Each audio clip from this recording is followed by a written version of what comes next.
Hello everybody and welcome to Happy Souls. So the purpose of this channel is to bring you the tipping point where people started to live life wholeheartedly.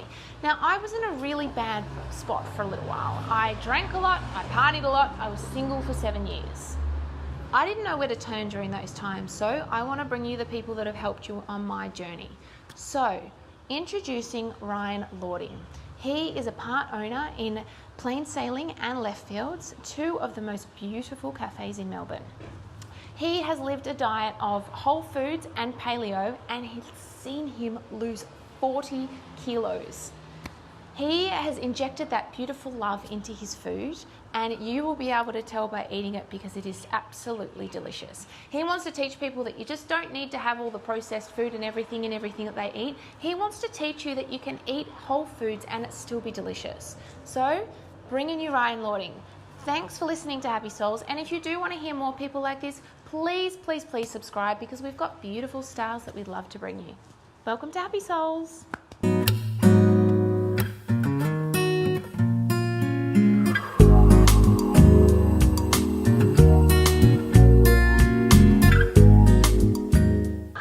Hello everybody and welcome to Happy Souls. Oh, we have something really special in store for you today. This is beautiful Ryan. Hello. And I met Ryan when he was at Tall Timber, like I reckon 2 years ago. Tall Timberwood four years ago now. Was it 4? Yeah. That's the age of my child. Yeah. Was it that long ago? Yeah.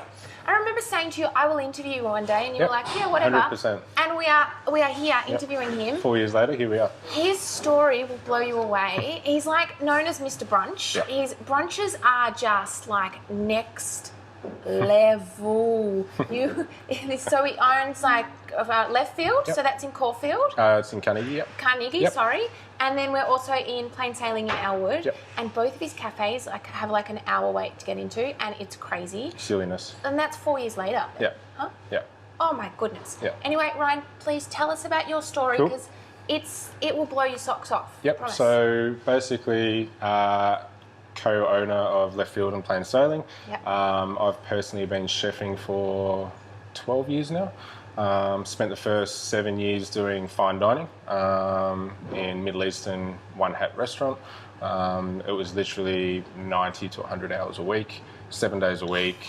Start at 6:30 in the morning, get home at 1:30 the next morning, have some dinner, sleep for 3 or 4 hours, get up and go back to work. Not good for your health. No. So it's definitely, so that led to a few circumstances further down the path. Back then it was literally 90, 100 hours, $300 a week. That would be your wage. So you're an apprentice then? Yeah. Yeah. So started off That's pretty not rough. many. I mean, I'm not good with maths, but No, that's not many dollars per hour. No, it worked out to about $3.10 an hour, basically. No overtime pay. It's not about Different. the money. No, it's yes? not. That fast tracked me to be able to do what I'm doing now. Worked under an amazing chef who's still a mentor of mine as far as food goes. His name's Pierre.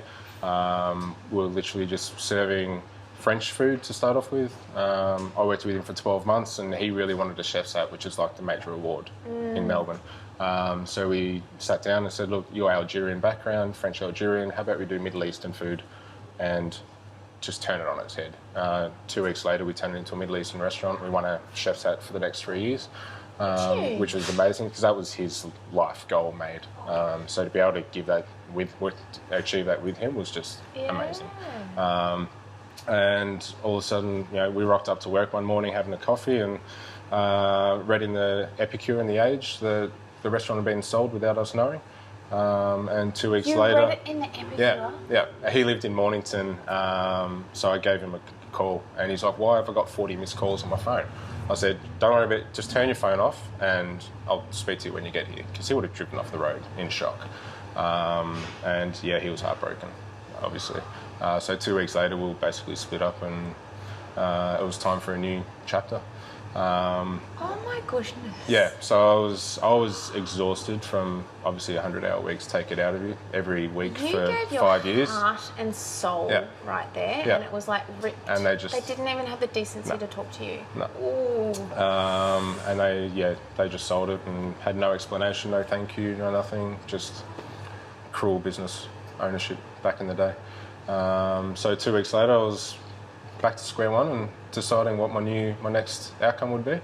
I thought I've worked so many long hours. I actually was that exhausted. I just wanted to do something that was a bit easier. So I thought, back then cafe work would be lighter. Easier. It'd be nice, easy. Don't worry about that. Get there at 7 o'clock in the morning, and you finish by 3, and you've got nights off, and it looks all great and well on paper. Don't worry about the prep and things. No. Okay. And back then, I was oblivious. Being in a restaurant so many hours a week, you just lose touch with the outside world. Yeah, of course. I'd never been inside a cafe before. I didn't know there was a brunch scene in Melbourne at all. I'd actually never ordered a coffee from a cafe. Wow. So I was oblivious to the whole thing. So we opened up Tall Timber, and it was just your standard cafe menu from my eyes, with one vegetarian dish on the menu, the sautéed asparagus, beans and kale, which is still with us. And after a week, every second customer was in their fitness gear, their workout gear. They just wanted the healthy stuff, and that dish was the biggest seller by a street. I'd never used kale. Quinoa I used to call quinoa because I had no idea about it. Superfoods were irrelevant. I just didn't know they existed. And so it was just self-education. So I decided to basically just teach myself and educate myself if I wanted to make this successful, and see where we go. So we restructured the whole menu, turned half the menu into a vegetarian menu, and I just evolved basically as a chef, and the food evolved at the same time. So I thought there's no better way for someone to understand what customers want than being in their shoes. And I really wanted to make a difference back then as far as being able to offer people who have got intolerances and allergies, and people who just really struggle to go out and get a decent feed somewhere. Give them a place to come and feel homely and know. And not leave just feeling bloated and gross. No. And back then, I mean, a popular veggie brekkie back then was literally eggs on toast with spinach, tomato and mushrooms. And that's just boring. And I don't do boring food. Food should be fun. No, you don't. No. You do sexy food. Yes. Hashtag sexy food. Yes. Food should be enjoyable. Food should take you. Basically, you should walk into a restaurant or a cafe and just leave all your stresses, because everyone's got stresses in their life. Leave them at the door, half an hour, you sit down, you have a good coffee, you have an awesome meal, and you just get lost in the food for half an hour. And it just mentally and physically makes you feel so much better for it. So I decided, like a lot of journalists and photographers and videographers, when they go overseas and they want to get the true story of a culture in a country, they'll go and live in that culture for a couple of weeks and get an understanding for it. Especially people in documentaries and stuff. And I thought, well, there's no better way for me to learn than to actually undertake one of these eating lifestyles. So I chose paleo diet. I thought, that covers gluten-free, it covers dairy-free. You've come from Middle Eastern to paleo. Yes. Okay, Yeah. so that Middle Eastern's very heavy food. Very heavy food. Very heavy food, Yeah. and then you went to paleo. Yeah. That was interesting. I decided to do it for 2 weeks originally, just to get a feel. I thought 2 weeks would be enough just to get a feel for it. I was a tick over 120 kilos when I started. After 2 weeks, I'd lost 8.5 kilos. 2 weeks, 8.5 kilos on paleo. Yeah, it was crazy, and that was just eating. There's no exercise involved. You didn't have time for exercise. No time because you for were exercise. only working from 7 till 3. Apparently, on paper. So that was really interesting. So I ended up doing it for 12 months. I just bit the bullet and I thought, you know what, I'm feeling great. I'm feeling as healthy as I've been. I'm sleeping great. And I could see it in my food. It was being represented and portrayed in the food And that I was in your serving. moods too, Yeah, exactly. All of a sudden, everything I went from just being an exhausted chef to just all of a sudden I just had a pep in my step, and everything was happy days. And that was a little slogan that I just took with me from the start. And after 12 months, I ended up losing a tick over 40 kilos. 40 kilos in 12 months from basically living on whole foods. Yeah, 100%. So I lost basically a third of my body weight, which it's not recommended, but I mean, it's... What do you mean it's not recommended? That's How can to that lose not that be much recommended? in that amount of time. But you weren't even trying. No. You weren't taking slimming teas, and you weren't taking tablets or just whatever. Just eating real food. You were just eating real food from the land, from the ground. Yeah. Wow. So a lot of diets back then were just literally raw spinach and a smoothie for breakfast, and you just live on nothing basically. The less you eat, the more you lose weight, but that's not actually healthy. No. So I actually wanted to keep, because I love food, so I wanted to eat my 3 or 4 meals a day, and still, you know, be satisfied with the flavours, and then give that back to the customer. So I just, after 12 months, I'm like, cool, let's just do this. Let's just show people you can eat delicious food. And delicious. Like, you are the master of teaching people that they can have whole foods in a really delicious way. Yeah. So, and that comes from the Middle Eastern background. So Middle Eastern's a heap of fresh herbs, you know, grind and toast your own spices, just fresh lemon. It's almost peasant food, so it's not expensive food. So it's taking, the whole Middle Eastern vibe is taking something that, you know, basically it's peasant food over there, and turning it in, and cooking it with love, and turning it into something that's just mind-blowing. You can go out and spend $30 on a piece of porterhouse or I fill it, cook it up, and it's like, yeah, it's nice, but there's no love in it. But you get you take a whole cauliflower and you just take some herbs and, you know, some garlic and some really simple things.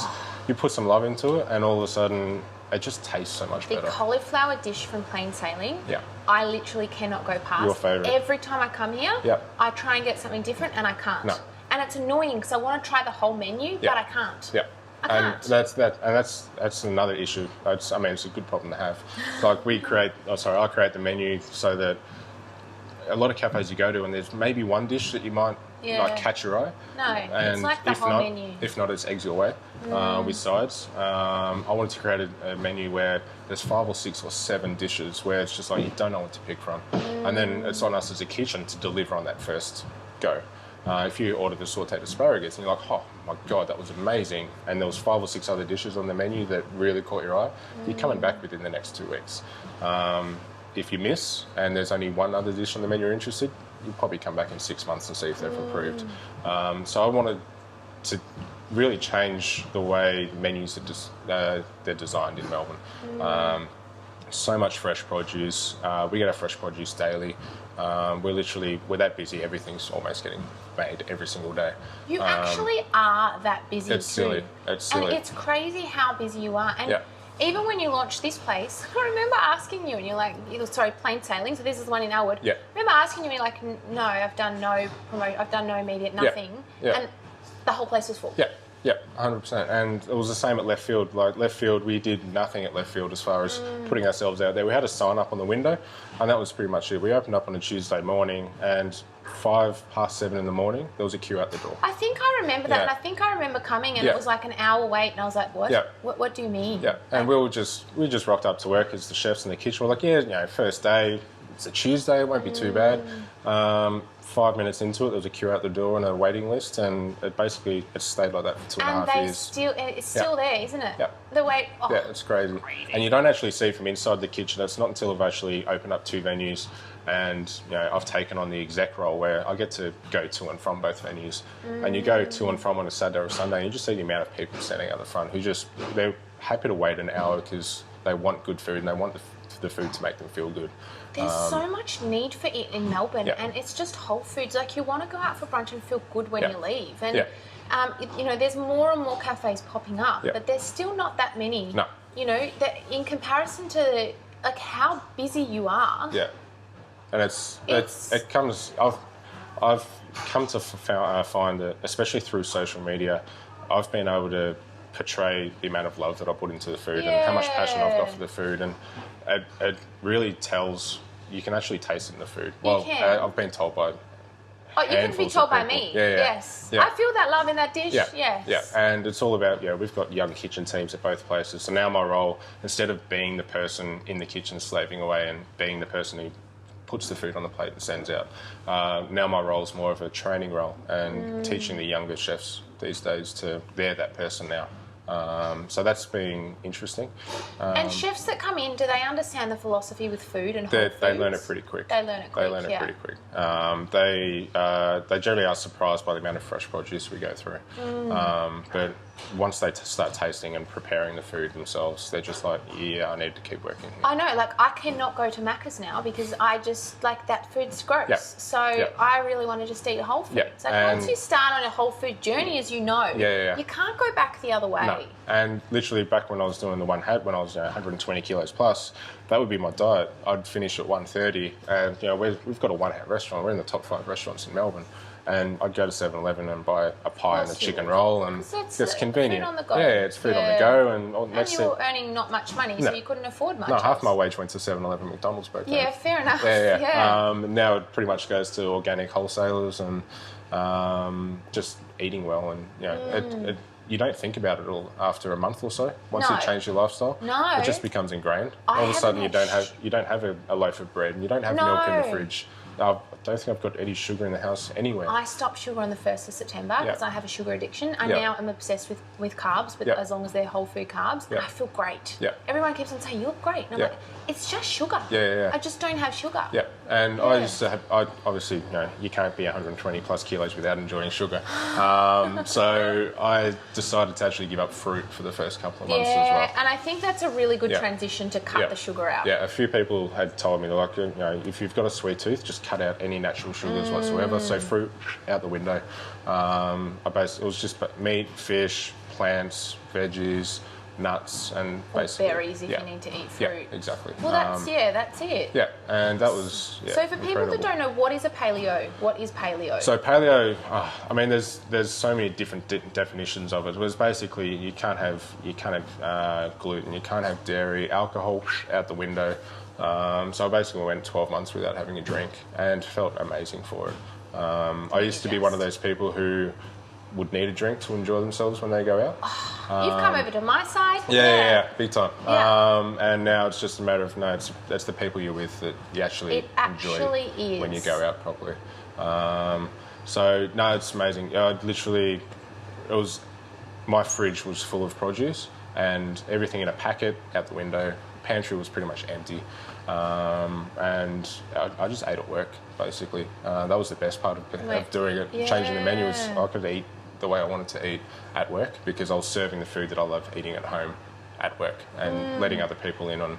It's different food. It's unique. It's original, but it doesn't take you 2 hours to make it. No. And and especially in such a current society where time management's everything. Everyone wants 9-minute meals and 8-minute meals these days. It's just like, well, how about we do 20? Because you still got to make something really tasty. But 20 minutes, you can't put a pumpkin in the oven for 5 minutes. You can't roast a whole cauliflower or a sweet potato. It's like, we'll settle on, say, 20 minutes, and you're not slaving away. It's meant to be fun. You put some music on, I'll go home, and I'll literally chuck some music on, open the fridge, and it's ready, steady cooked most nights at home. And we'll That's an interesting one. So you still cook when you go home, even though you've been cooking all day? Yeah, you have to. It's a bit different to a mechanic who doesn't go home and service his own car every night. Yes. It's different when it's food. It's a lifestyle, huh? It is a lifestyle. Yeah. And food's medicine, basically. Yes, it is medicine. 100%. It absolutely so is. even when you have a bad day at work, you go home and you make yourself a nice, nutritious, wholesome meal, everything just starts feeling better. And the stress is kind of just left at the front door. And then you pick it up the next day. And you just, as soon as I find that I'm having a down hour or so, I'll just sit down 5 minutes, close my eyes, have something nutritious to eat, just take my mind off it, and it just works. Isn't it funny how when you start opening up your mind up to mindful eating and things, that you used to probably go get a drink, or you used to go get Macca's, or you used to go get something that you realised was great for 5 minutes, 10 minutes, whatever. But then it made you feel like shit the next day. You felt horrible. If I used to be in a rut, I'd be like, oh, cool, pass me a can of Coke, or give me a Red Bull, I need a pick-me-up. And now it's like, cool, okay, I just need some... Give me a green juice. Yeah, I just need some avocado and a couple of eggs and something simple and fresh, and it's prolonged the joy that comes from it compared to just a quick sugar hit. And there's no flat patch. You're not coming up here on sugar and then dropping off. It's just sustained medicinal values, basically. So I just find that I've got more energy, I sleep better, I'm happier. My stress levels, I mean, it's hospitality, there's always stress, but they're minimised compared to what they used to be. So yeah, no turning back. That's for sure. Now, you've had some health issues lately. Yes. Do you want to talk about them a little bit? Yeah. I'm 33, currently 33. So when I was 26, I was head chef of a wedding catering company. It was my first head chef role. And so basically I would do 4 or 5 weddings on a weekend. Weekend? Yeah. So we'd have one Friday night, Saturday lunch, Saturday night, Sunday That's not lunch, 7 till Sunday 3. night. That's, No, so that was for 24 like hours so that was for the like weekend. Yeah. 6 months in between the fine dining and the cafes. And I'm like, okay, someone offered me a head chef role. I'm like, it's a great learning step to And it's build like the title shiny. I want to build your leadership skills and all that. So it was myself and an apprentice, and we'd be doing weddings for 250 people, 3 courses, 5 times in the space of 72 hours. How's that possible? It's interesting. I don't recommend it. No. Especially when I'm quite anal about how food goes out. A lot of weddings you go to, and it's just chicken Slapped, and steak and some microwave veggies. But it's like, no, I wanted to create something where it's almost like eating at a restaurant. Well, you wanted to be sexy. You're in a special environment. You're in a special occasion. You want the food to match the occasion. So I did that for 6 months. So we rocked up on a Sunday morning, getting ready to do 220 or 230 people for a wedding. About half an hour before it starts. Just prepping some food and some veggies and whatnot, and next thing I know, my heart's just jumped straight up my chest.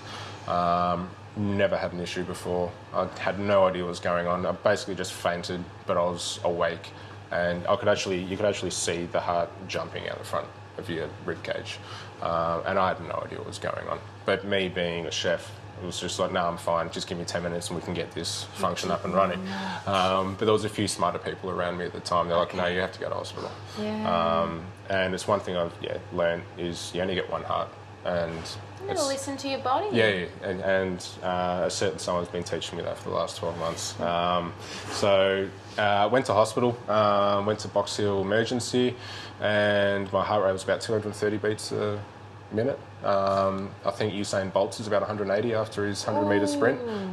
Here I am laying in a hospital bed, getting a shoulder massage and whatnot, and my heart rate's still 230. So I had to get the electric defibrillator. So they had to stop my heart. For I think it's 5 or 10 seconds they stop your heart for, and then they shock it back into action. And apparently, as soon as I got knocked out, 8 or 9 nurses and doctors came and watched it, because they don't get to see it very often back then. And you literally, you're on your bed and they shock you, and your whole body comes off the bed. And apparently it was just a surreal thing to view. I woke up, and half an hour later, it didn't feel like anything had happened. I felt great. You're fine again? Yeah, I was fine again. I did try and convince the nurse that I was George Clooney and I wanted to make her a duck risotto. No such luck. I love it that you're still laughing about it. Yeah, that's fine. Because you're fine then, huh? Oh my goodness. And it's even, I tell a few people the story, and I remember telling my hairdresser about 2 months ago the story, and she's like, you're so laid back about it. Yeah. And you kind of have your eyes opened. It's like, okay, cool, you've gone through a rough patch, and now you know what you're looking for, you know how to treat yourself to enjoy and get the best out of your own health and whatnot. It's all a learning experience. So over the next 2 or 3 years, it would happen 6 times. I'd go to cardiologists and do all these tests, and I'd be 26, 27 in the cardiology waiting room. Everyone else is like 80, 85. I thought, and that's when it just hit me, okay, something's not right. I shouldn't be here at this age. And had you noticed any signs looking back now before that happened? Work. Did you notice symptoms? anything within your body or symptoms? Yeah. The beauty of, not the beauty, how do you put it? When you're a chef, you live on an adrenaline high. Course. So basically it's 12 hours a day, your adrenaline's just through the roof. So you're not actually having a lull and you're sitting around having dinner or a meal, and then you do something physical and you feel your heart rate go up. Your heart rate's just up the whole time. So it's the fact that I didn't take enough time to stop myself and relax and rest to notice the symptoms back then. It was too late, basically. So I probably went to the Alfred 5 or 6 times over the next couple of years. And it wasn't until about 18 months ago where I was at work at left field, and halfway through service, Lydia, the chef, was looking over, and I was just cooking on the stove and I was checking my heart rate. And she's like, what are you doing? I'm like... Did she know before? Yeah, she knew what was going on. And so I've just grabbed a banana and a glass of water. I said, I need to go upstairs for 10 minutes and rest it off. And my heart rate just wouldn't go down. I'm like, okay, cool. It'd been 2 years since my last episode. I thought I'd gotten over it. So back to the Alfred again. And they said, look, you just got to stop working so much. Because even when we opened left field, I think I did the first 49 days straight. And you did it because you loved it. So it's almost like your passion gets you into trouble, basically. So I didn't have the mindfulness to know what was going on and what was best for me. I was just worrying about what's best for the business and what's best for the customers. And by then it was too late. So they sorted me out at the Alfred. I went home. I was like, cool, I'll take a couple of days off, which is huge for me back then. Like 2 days off felt like 2 weeks off. And it wasn't until 2 days after that incident I was having a shower and I had another episode. And I thought, I've been sitting down relaxing for the last 48 hours and I'm in the shower, not stressed at all. I had another episode again. So I went back to the Alfred and the cardiologist said, no, we need to have an operation. We've got to get in and have a look and see what's going on. So they booked me in for private because my health insurance covered it. It got to 3 days before the operation. Geared myself up mentally, sorted out staff, work was sorted for 2 weeks. And I get a phone call. My operation's been given the red light and you're going to have to wait 6 to 9 months to go public again. How does that make sense? It's so basically, my health insurance was pretty much the mid to top range. There's 2 heart operations that aren't covered. And out of about 10 or 12 heart operations. That's not true. And they had a miscommunication. My health insurance said, yep, we're good to go. The hospital said, cool, let's book him in. They double checked a few days before the operation and gave me the red light. And the mental preparation that I gave myself for that, it took a lot for me to gear myself up to, go in for a heart operation. Heart that they're messing with. It's your heart. That's what keeps you alive. And because of an insurance claim, you weren't able to get that operation. So that's really they said, lucky. it's going to take 6 to 12 months to go public instead. So I went into a pretty dark space following that. You just lose faith in a lot of people and a lot of systems. So that was a struggle. I was expecting it to be about 12 months. That was what they told me originally. And then I got a phone call a few months later and said, look, we can get you in 3 months' time, which was 5 months after the initial operation was set. So I ended up going to Epworth, maybe? Somewhere in the Richmond area. Went in for the operation. I just expected to get put on a general anaesthetic and wake up 2 hours later and you'd be fine.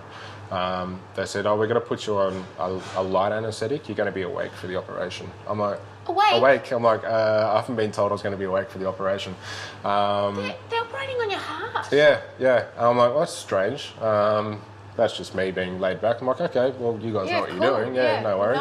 As long as I can't feel anything, I'm fine. So we went to the operating theatre and they laid you down in the bed and there was a big, 150 centimetre plasma next to where you can see everything that's going on inside. You could see what they were doing. Yeah. So it was basically like watching a movie, but try not to think that they're not inside you while they're doing it. So that was interesting. So basically they needed you awake because they needed to communicate with me. Okay, that kind of makes sense. He's basically said, over the course of the next 2 hours, we're going to give you 3 heart attacks, basically, controlled heart attacks.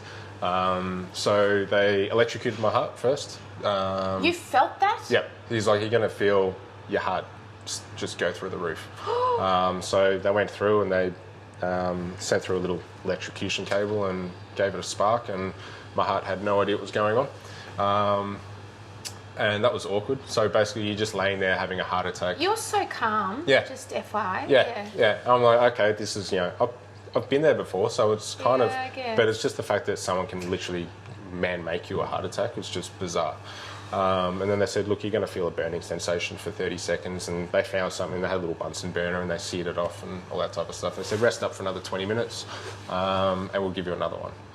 So the next time they stuck a probe through the wall of my heart just to try and find exactly what the source of the issue was. They found something else, they gave me another burn, and then the third one was basically like he basically said, it's going to feel like we're setting your heart on fire. And it was the most uneasy feeling I can remember. You're just laying on a bed and your whole body is just burning from the inside out. It's like literally someone's just got a blowtorch inside and going to town on you. And it's interesting. I don't recommend it, but that had to be done. You're awake. Yeah. So it was interesting. And half an hour later, they said, okay, we think we're 90% sure we found out what the problem was. You can go back to your ward and rest, and you can go home tomorrow morning no dramas. And so it's been 12 months. I feel great. I've had a few anxiety issues here and there, but that's just the modern world. And touch wood, moving forward will be fine. So they couldn't get to the left-hand side of the heart, so everything was done from the right-hand side. So if I have any more issues moving forward, then they'll have to go through your neck and go to the left-hand side and see how you go, see if there's another issue in there. But so far, so good. So touch wood for the future. Wow. Yeah. Now, you've implemented some spiritual practices, haven't you, I lately? have. So Yep. you do a lot of meditation now. Yes, I do. What else do you do? So basically, my girlfriend introduced me to meditation 9 or 10 months ago. Never thought I'd ever do meditation. Yeah, it's stupid. I It's remember weird. talking to you about it, and you were like, okay, lady. Yeah, it's like, it's weird. I'm like, it's not really a guy thing, you know, yada, yada, yada, all those Oh, I bet cliches it and is. stereotypes. Yeah. And it would literally be 10 to 15 minutes every night before I fall asleep. Yeah. You know, so she gave me the membership for this app, the Calm app, and I've done it every day since, and it's amazing. And it just gives you insight into mindfulness and basically just understanding and appreciating everything a lot more. And you just get taken to a more peaceful place for 10, 15 minutes. All your stresses, it's like a good eating experience. Leave your stresses at the door, leave your stresses on the pillow, you know, escape for 10, 15 minutes, sleep better. It's just, everything's just improved from it as well. Even, you know, during a busy service, I'd take myself out. And she mentioned it straight off the bat. She's like, if you're having a busy day, literally just go out, put the app on because it's got the calming music, just sit there for 5 minutes, escape, re-energise, come back and keep going. So I did that for a couple of months when this place was up and running and booming at the start, and yeah, it worked wonders. Wow. Did my first yoga retreat on the weekend. Oh, you were telling me about this. Yeah. 4-hour yoga retreat. It was great. It was awesome. I moved my body in ways that I'd never thought I would. I felt muscles that I haven't felt for about 33 years. I was in positions that I probably haven't been since I was in the womb. Interesting, really interesting. Painful couple of days to follow. Yeah. But again, you walk in and you've got heavy breathing and you've got things on your mind. And 4 hours later, we left and everything was just calm. And good on you for going, because a lot of guys, like, you know, they're, oh, no, this isn't for me. I can't do yoga. I don't want to do yoga. Yeah. And it's so beneficial for everybody. Yeah, and that's just it's slowly being more accepted across the board in society these days. Absolutely, You know, I told some friends and family about it, and they're like, "Oh my god, you did yoga! Like, what's wrong with you? Who are you You know turning what you into?" say to them? You say, "Try it," and then come back to me. Yeah, 100%. So I was literally in the middle of on my mat in the middle of the class. There's 15 women around me. And the instructor's yelling out poses and stances and all that, and just words I've never heard before in my life. So I'm literally just, that's the one. Pigeon pose, we remember that one, the pigeon pose. The pigeon pose. And she'd be yelling out words, and I'd just be like looking around hoping for the best. And I can't stand on my leg, so it turns out I can't stand on my leg for longer than 10 seconds. And it was interesting. I'm definitely going back. I've looked into a few yoga classes, booked up a membership, so I'll be giving that a go in the next couple of weeks. Just around the corner here. Is that where you're going to go? Yeah. Oh, they're beautiful. Yeah, I've heard good things about them. Oh, they're gorgeous. Yeah. Yes. So I've heard good things about them. So we're doing that, and basically the whole weight loss thing for me was around good food, just eating properly, eating wholesome food. But now I just want to take it up a level because I haven't been able to exercise. I had to give up caffeine, energy drinks with my heart issues, sugar, again, like definitely not go back on it. Alcohol. Now that I've had my operation, it's been 12 months, I'm just ready to start tackling a bit more fitness regime stuff. What do you want to do? Going to try Pilates. I hear amazing things about it. Boxing, I'm hearing amazing things about it as well. To tribute with us. Yeah, so my partner goes down to tribute and she's raving about it. So come on, join the team. We'll go down to, I think it's Fight Night 3 in December. Yes, you will. Yeah, so I'll meet a few people and see how we go. So just trying a few different things. Like we walk 10 kilometres most nights. Do you? Yeah. Do you have a dog? No. You need to get a dog. No, we just pat everyone else's dog. Oh, yeah, that's good. Yeah. I've got a puppy, and you know what? It kind of does disrupt your life a little bit, but they're so beautiful and they give you lots of love. Yeah, 100%. So every night, pretty much 8 or 10 kilometres, just fresh air, leave the phone in the pocket. Beach? Now that the weather's getting warmer, we'll be going more to the beach. Yeah. So healing. Yeah, 100%. Yes. Stick your feet in the water and just watch the sun go down and off you go. So yeah, stick the phone in the pocket, get away from technology. It's probably like the most important thing in my lifestyle is just refraining from the magnet. That? No technology, or limited technology. Controlled. So I've been known to have a presence on Instagram, yada yada, especially with food and inspiring. We want to see what you're cooking. Inspiring people to hopefully eat better at home and whatnot. But even I find myself, I'll take a month off Instagram for my own well-being. It's the most dangerous thing going around at the moment, and obviously with a few mental health concerns and whatnot. I'm a huge advocate for trying to improve mental health moving forward. That's definitely on my cards. And there's nothing more daunting than the fake world of Instagram. Filters, face tune. Yep, everything. Yeah, everyone's showing 5 seconds of their glamorous life. Happiness. And not showing 23 and a half hours of everyday struggles that we all have. So moving forward, I'm all about being a bit more real on Instagram, so showing my real side a bit more. It's it's not all what everyone sees on Instagram, but you have to be yourself. And if you lose followers, you lose followers. But I would rather be myself than be what everyone else wants you to be. It's like stuck into these likes and followers. Yep. Like, how many likes and followers do I get? And it determines people's moods. Yeah, like I've lost 1,000 followers this year compared to the start of the year. Yeah. And 2 years ago, I would have been like, oh, what am I doing wrong? Why don't people like my food anymore? But it's just, all you can do is focus on what's in front of you. So many people are looking sideways these days at what everyone else is doing in real life, in the cafe scene, in food. I see that a lot with your food everywhere else. Yeah. I get tagged daily from other customers going to other cafes and going, did you do the menu consulting here? And yeah, that's true. Menus in Melbourne are quite similar these days because not enough people are worrying about what they can do. They're worrying about what everyone else is doing.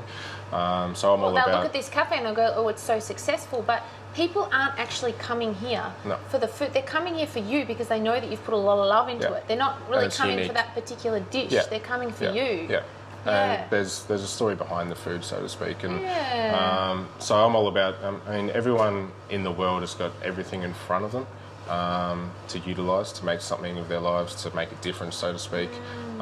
So I'm all about looking at the front mirror of the car, and I basically ripped the rear vision mirror off my car upstairs about 12 months ago. Not worrying about what's happened in the past and just keep worrying about what's in front. That's really great advice for people. Yeah, so it's just about being, and the last 12 months I've really been shown to appreciate who I am as a person, which has been amazing. So I'm trying to spread that to the kitchen team, use your social platforms to try and bring happier days for other people as well. And it's about self-love. When you worked in the Middle East, and you had no self-love for yourself, you had no time for yourself, you had nothing, because your whole life was in their business. You were working for something else, and you weren't actually looking at yourself. I guess because you were trying to prove yourself to people. Yeah, and it's such an aggressive industry when you're embedded in it. It's a different industry back then. Verbal abuse, physical abuse. You get burned on purpose. You'd have pans thrown at you. Are you serious? Yeah, it's a completely different world back then. There'd be a lot of chefs in jail these days if they were to do those things in the current world. Oh my goodness. You would you'd have 8 fry pans in the kitchen for service, and you'd have 2 guys on the grill, and you'd want that fry pan. And as soon as you turned your back, the other guy would turn your handle onto the flame and then move it back, and you'd go pick up the pan, and you just have a 3rd-degree burn on your hand for the next 2 weeks from it. And that was just life. That's just normal. You'd have food thrown at you because it wasn't good enough to serve. And it builds your inner strength because you can pretty much handle anything once you get out of that. But these days, it wouldn't be tolerated. Completely different world. The world's changed in 10 years so quickly. It's all about whole foods now, Whole foods, eating well, eating sexy, feeling great, sleeping great, physically and mentally, just feeling so much freer in the mind as well. Sleep is like the number one thing that people need to... Well, I've started sleeping lately, which has been great compared to what I was doing. I'm still on 6 hours a night. I'm getting there. It's better than 3 hours. But yeah, sleeps. I'm trying to get convinced into taking more naps in the afternoon as well. Just anything to relieve your body. Maybe an afternoon meditation. We might even get you to Vedic meditation soon. Well, there you go. Yeah. We'll go up a level, we'll go to Vedic. Get you even deeper. Small steps. Yeah, small steps. Yeah. Well, this is Ryan's story. He is amazing. You heard it from him first. Whole foods is the way to go. Yep. You know, just eat more plants. Yep. It's not rocket science, but No. if you want it to be fun, if you want it to be engaging, come to Plain Sailing Yep. or Left Field Yep. because they are so yummy. Like, he will teach you that you can eat just whole foods in a really delicious way. 100%. And feel just as satisfied. Yeah, and feel great. Leave going, wow, I'm on top of the moon Yep. here. Yep. Well, Ryan, I adore you. Ever you since very I much. met you, I've always adored you, and I've you. told you that so many times because have. you are just a beautiful soul. Thank you. You have done wonderful things for Melbourne, especially for the brunch industry. You know, you like, so many people admire you and they look up to you because you have created dishes that are just really yummy. Yeah. Really yummy. Open people's eyes. And even just losing 40 kilos Yeah. from just changing your own diet is silliness. just but amazing. nuts. Yeah. Yeah, but it's just, it blows my mind. It's amazing. Just from simply changing to a whole food diet or a paleo Completely diet. changing your eating lifestyle. Yeah. And now also getting more sleep and Yeah. things. So Yeah. give me a hug. Love you. Thank you very much. So wonderful. So if My you want to pleasure. see more interviews like Ryan, please press subscribe because he's amazing. And you know what? There are other people. There's beautiful stars in the sky that we want to bring you. 100%. They've got good stories and we want to inspire you to start your own journey. So welcome to Happy Souls and thanks so much for coming. Thank you.